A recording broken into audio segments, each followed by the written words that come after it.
నమస్తే, నేను మురళీధర్. ఈరోజు టాపిక్ క్రెడిట్ కార్డ్స్.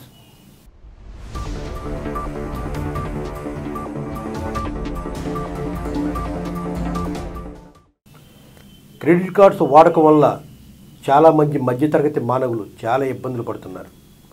అసలు చాలామంది క్రెడిట్ కార్డ్స్ గురించి తెలియకపోయినా బ్యాంకు సిబ్బంది ప్రత్యేకంగా దీని మీద డ్రైవ్ ఏర్పాటు చేసి, మీ క్రెడిట్ కార్డు కావాలా, 40 రోజుల వరకు వడ్డీ లేని రుణం ఇస్తాం, మీరు వాడుకోండి, మీ బ్యాంకు స్టేట్మెంట్ని బట్టి మీకు లోన్ చేస్తాం, దీంట్లో ఎవరు రికమెండేషన్ అక్కర్లేదని చెప్పేసి ప్రత్యేకంగా బ్యాంక్ సిబ్బంది ఒక ఏజెంట్ని ఏర్పాటు చేసి క్రెడిట్ కార్డ్స్ అండగడుతున్నారు. దీనివల్ల చాలామంది తెలియని వాళ్ళు చాలా ఇబ్బందులు పడుతున్నారు.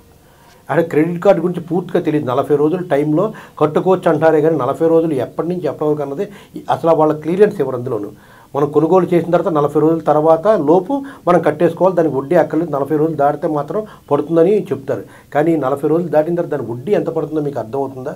36%. అంటే చక్ర వడ్డీ కన్నా చాలా దారుణమైన వడ్డీ. బయట వాళ్ళ దగ్గర తీసుకుంటే బెటర్, కానీ ఈ బ్యాంకులోను ఈ క్రెడిట్ కార్డు వలన చేసి అప్పు చేసి మనం కట్టాలంటే మాత్రం మన ఆస్తులు అమ్ముకోవాల్సిందే.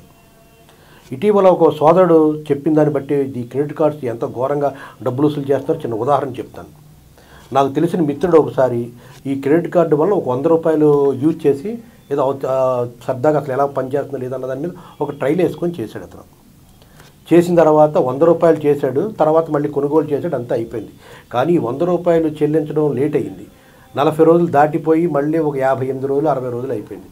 అయిపోయిన తర్వాత దాని అమౌంట్ మర్చిపోయి దాని గురించి ఆయన పూర్తి స్థాయిలో మర్చిపోయాడు.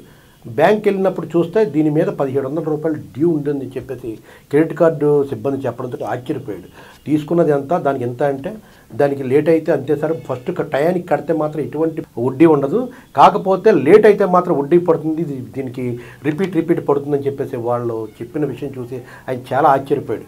దీని మీద అది తనకి జరిగిన సంఘటన మీ దృష్టి తీసుకొస్తున్నాను. బయట కూడా అదే పరిస్థితి. ఏదో అవసరాని కోసం మనం క్రెడిట్ కార్డు వాడుకొని సెల్ ఫోన్ కోసమో లేకపోతే ఇతరత్ర వెహికల్స్ ముందు పేమెంట్ కట్టించుకోవడం కోసం లేకపోతే ఇతరత్ర కొన్ని ఖర్చులు ఉంటాయి, ఆ ఖర్చుల కోసం వాడతాం. కానీ సమయానికి కట్టకపోతే అది ఈ క్రెడిట్ కార్డు ఉరి వేసినట్టు పరిస్థితి అయితే ఉంది.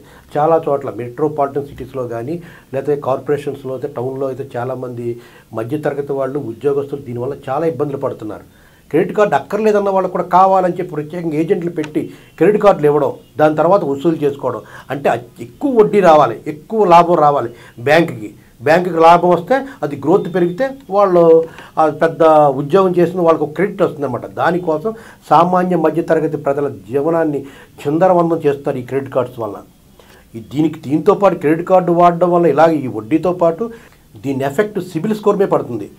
సమయానికి క్రెడిట్ కార్డు చెల్లించకపోతే అది సిబిల్ మీద వెళ్ళిపోతుంది. సిబిల్లో పడిందంటే సిబిల్లో స్కోర్ తగ్గిందంటే మనం బ్యాంకు ద్వారా ఏ వస్తువు కొనాలన్నా మన సిబిల్ స్కోర్ పడిపోతే మనం కొనలేని పరిస్థితి. ఎంత కోటీశ్వరుడన్నా సిబిల్ లేకపోతే వాడికి బ్యాంకు నుంచి రూపాయి పుట్టని పరిస్థితి.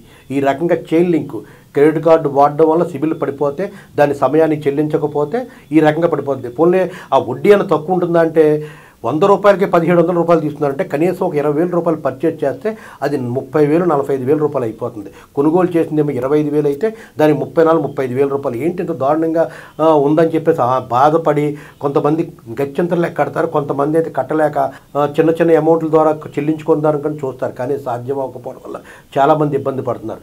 దయచేసి క్రెడిట్ కార్డు జోలికి వెళ్ళకండి, క్రెడిట్ కార్డు ఇబ్బందులు పడకండి. క్రెడిట్ కార్డు మీకు మీ జీవన ఆర్థిక పరిస్థితిని పూర్తి స్థాయిలో చిన్నాభిన్నం చేసే పరిస్థితి అయితే ఉంది. డబ్బున్న వాళ్ళకైతే పర్వాలేదు, వాళ్ళకి డబ్బులు ఉంటాయి కాబట్టి వాళ్ళు ఏ టైంలో కట్టుకోగలరు. కానీ మధ్యతరగతి కానీ ఉద్యోగస్తులు కానీ దిగువ స్థాయి వాళ్ళు మాత్రం ఈ క్రెడిట్ కార్డు జోలికి వెళ్ళవద్దని చెప్పి మా విజ్ఞప్తి.